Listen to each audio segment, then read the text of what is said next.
Hola a todos, soy Javier Poveda y esto es De Bien TV, el canal donde te lo vas a pasar de bien mientras aprendes geografía, historia del arte y un poquito de economía y empresariales. Este vídeo va para cuarto de sección del CEIPSO, el Encinar de Torrelodones. In this video we are going to finish the Unit 6, the First World War and the Russian Revolution, with the third part, which is the Spanish part, with the Bourbon Restoration, pero como somos gente normal, la restauración borbónica. Alfonso XIII with his cigar. So, la restauración borbónica is this period between the end of the First Spanish Republic and the Second Spanish Republic. So, as we know, the First Republic ended in December 1874 after this coup of Martínez Campos, which proclaimed Alfonso XII, which was the son of Isabel II, King of Spain. And this new system and this new period was controlled by one politician, one of the most important politicians of the Spanish 19th century, which is Don Antonio Cánovas del Castillo. This guy here, which established a system based on a constitutional monarchy. And this is Alfonso XII, jovencito.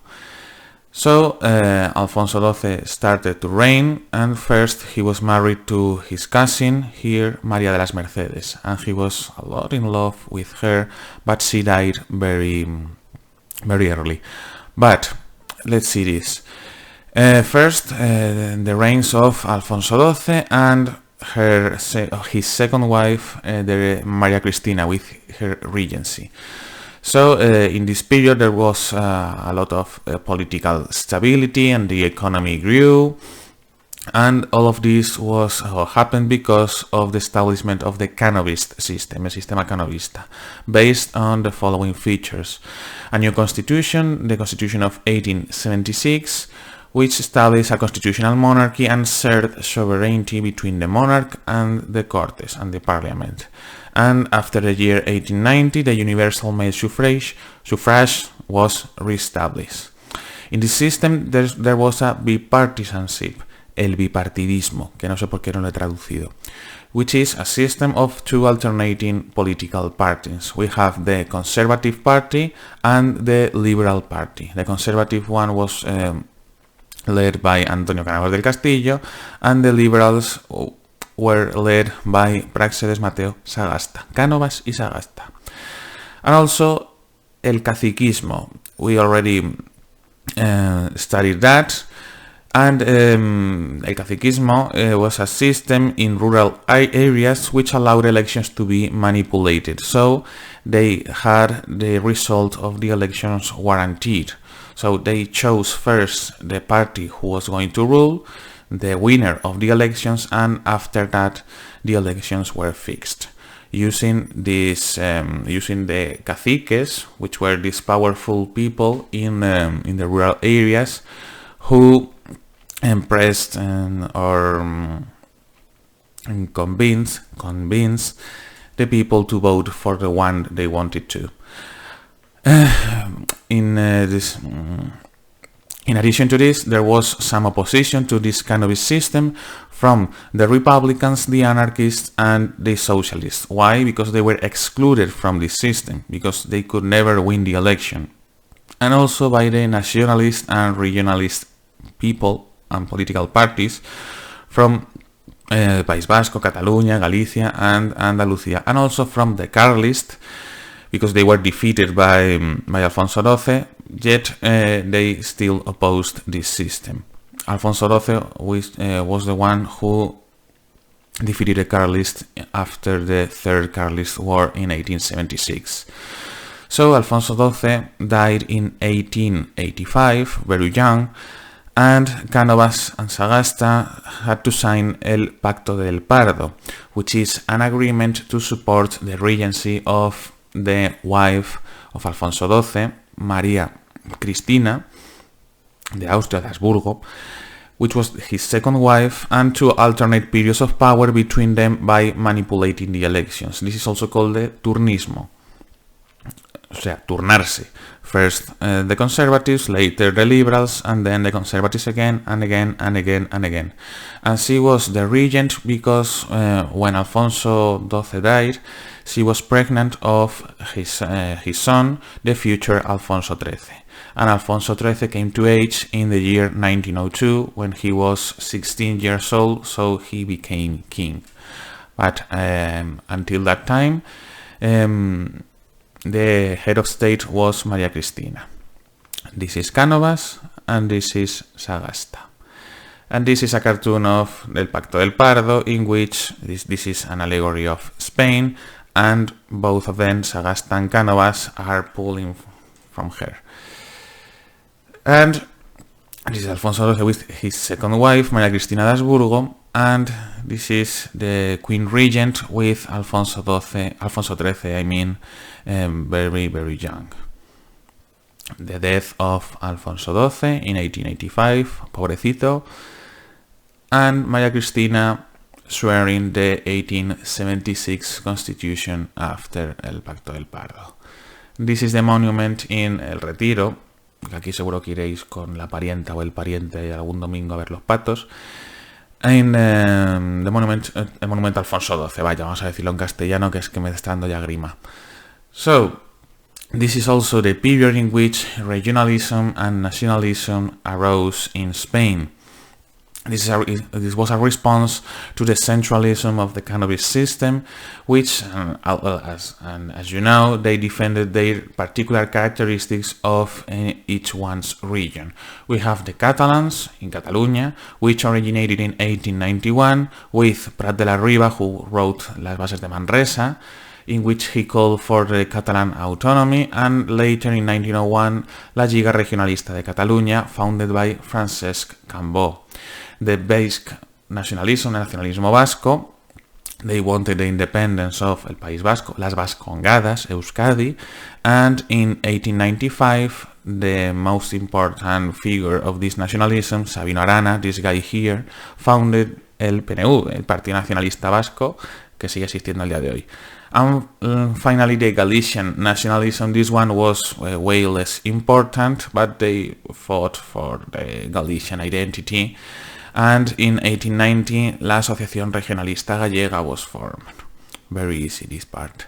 And these are some texts of some quotes from Sabino Arana. He was a bit racist, and here you can see what was his way of thinking. Very interesting. The most important historical event here was El Desastre del 98, which happened during the regency of María Cristina. This was originated from a colonial conflict, the war with Cuba and the Philippines, because they wanted independence, and they were the last colonies of the Spanish Empire, alongside with Guam and Puerto Rico. There was a war with the rebels and later with the Americans, and we lost, of course, and we lost also our last overseas colonies, Cuba, Puerto Rico, the Philippines, and Guam. This was caused by the demands of the Cuban Creole bourgeoisie for political autonomy, because they were prohibited to form political parties, and also they wanted economic freedom because they were obliged to import Spanish products. So there was a war between the rebels in Cuba. From 1895 to 1898, the Cuban rebels were led by José Martí, and also in the Philippines. But in the year 1898, the United States intervened in favor of these two colonies, Cuba and the Philippines, and this was the start of the Spanish-American War, which lasted just several months, and we were crushed into naval battles, which were Cavite in the Philippines and Santiago de Cuba. So we were forced to sign the Treaty of Paris in 1898, in which we granted the independence to Cuba, and we gave Puerto Rico, Guam, and the Philippines to the United States. The casus belli for the American intervention was the blowing or the explosion, the accidental explosion, even though the Americans said it was a Spanish attack, of an American warship, El Acorazado Maine, in the port of Havana, which killed a lot of American sailors, and we were blamed for that event, so the United States declared war on us and crushed us. These are the local rebels, in the Cuban rebels and the Philippines rebels. This is the main entering the port of Havana. This is the main boom, and this is the sunken ship in the entrance of the port, and the newspapers of the United States blaming Spain and asking the government to declare war to Spain. And this is a very funny cartoon. This is Alfonso XIII as a child playing with the boats, and this is the retribution sought by an American battleship. The Battle of Cavite, this is in the Bay of Manila. Most of our ships were sunk, and the Battle of Santiago de Cuba, in which we had to leave this bay, the Bay of Guantanamo, and one by one our ships were sunk. El almirante Cervera was commanding these ships.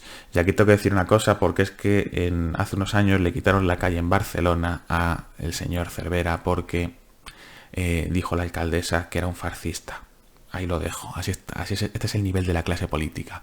So, in 1902, Alfonso XIII was 16 years old, so he became king, and he faced a series of problems, which later ended with this system, with the canopy system and the constitutional monarchy. So the Constitution of 1876 was still in effect, with the system of alternating governments, this time the liberals led by José Canalejas and the conservative by Eduardo Dato, because Cánovas was killed by an anarchist and Sagasta died. So, and this system began to collapse due to internal divisions in both parties. And in addition, other parties started to gain influence. For example, el PSOE, which advocated the access of the working class to political power, and he actually managed to gain a seat in the Cortes. And the socialists were divided were split into parties, el PSOE and el PC, el Partido Comunista de España, in 1921. Also, some other Republican parties and some regionalist parties, which advocated autonomy for their region. El Partido Nacionalista Vasco, which we had already talked about, and la Lliga Regionalista de Cataluña. And after that, the government allowed the creation of a regional association, an association between las diputaciones en Cataluña, which was called la Mancomunidad de Cataluña in 1914. This is the coronation of Alfonso XIII in 1902. He is swearing the constitution in the Cortes when he came of age. This is Canalejas and Eduardo Dato. And during the reign of Alfonso XIII, which started in 1902 and ended in 1931, after that the Second Republic was established, well, during his reign the workers' movement developed a lot, because they still aimed for better working conditions, and they used demonstrations and strikes and violence. The main trade unions were still the UGT, la Unión General de Trabajadores, Socialist, and la CNT, la Confederación Nacional del Trabajo, which were anarchists. And they achieved some important concessions, for example, the 8-hour working day, the 6-day working week, the pension system for retired workers, o sea, esto no lo hizo Franco, esto viene de antes, and new laws to regulate female and child labor and legal recognition for these trade unions. But maybe the most important problem for Alfonso XIII was the war in Morocco, because after the loss of our last colonies in 1898, the government decided to try to recover some of this international prestige that was very diminished after the war, so they went after Morocco. In the conference of Algeciras in 1906, we were given a part of the newly Moroccan protectorate, because Morocco was divided between France and Spain, and we had a portion of its territory in the northern part. And we started to occupy it militarily in 1912. But this occupation was opposed by the local population, mainly the Rifians, the people who live in the Rif, which is a mountain range in the north of Morocco, which led to a war between 1909 and 1927, which had a lot of negative consequences for our country. The main events were La Semana Trágica in 1909, because the reservists, the soldiers who are not active, were sent to the war in Morocco, and in Barcelona there was a very important protest led by the workers and the families of the soldiers, which was brutally suppressed by the army. But there was a full week in which a lot of people were killed in Barcelona, and during the war there was a very big defeat, which is called el desastre de Anual, que no sé por qué no lo he puesto aquí en castellano, or the annual disaster in 1921. The Spanish troops were defeated in Anual, which is a location in Morocco, by the Rifian soldiers led by Abdelkrim, which was the leader of the rebels, and more than 11,000 soldiers lost their lives. El general Silvestre, que era un inútil. This is la huelga de la Canadiense in 1919. La Canadiense era una compañía eléctrica en Barcelona, and after this demonstration, these are the protesters in front of the town hall in Barcelona. This strike was the one who brought the 8-hour workday to Spain. This is La Semana Trágica en Barcelona. Este es el arco este de Gaudí. This is the Spanish protectorate in Morocco. Okay, all of this northern part of Morocco, except Ceuta and Melilla, which is an integral part of the Spanish territory. And these are the corpses of the Spanish soldiers in Anual, that they were left here by the Rifians, and we recovered them several weeks later. Okay, because they didn't bury them. And this led to a military problem in the last part of the reign of Alfonso XII, because the Spanish public opinion was very critical of the army because of its defeats in Morocco and the progressive involvement of the military in the Spanish political life. Also because the military service in Spain was compulsory, obligatorio, la mili, and it mostly affected the poor and members of the working class, because the wealthier people could avoid it by paying a fee, 3,000 pesetas. This practice was abolished in 1912, but it caused a lot of discontent. And because of all of this problem and the loss of prestige of the government, it was overthrown by a military coup in 1923, led by Miguel Primo de Rivera, which was a general in Barcelona, the father of José Antonio. And it was approved by the king. So it had the support of the king, and Primo de Rivera established a government with the support of the king of Alfonso XIII, which lasted, a dictatorship which lasted until 1930. These are Alfonso XIII and Miguel Primo de Rivera, very happy here, both of them. And that's it.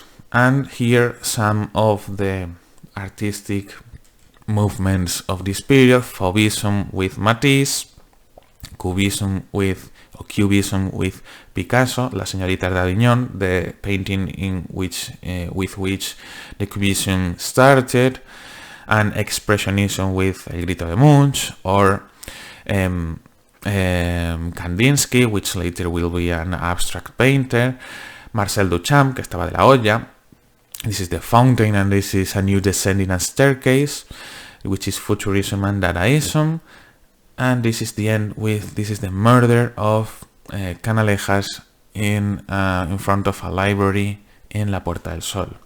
Boom, by an anarchist, I believe, an Italian anarchist. And that's it.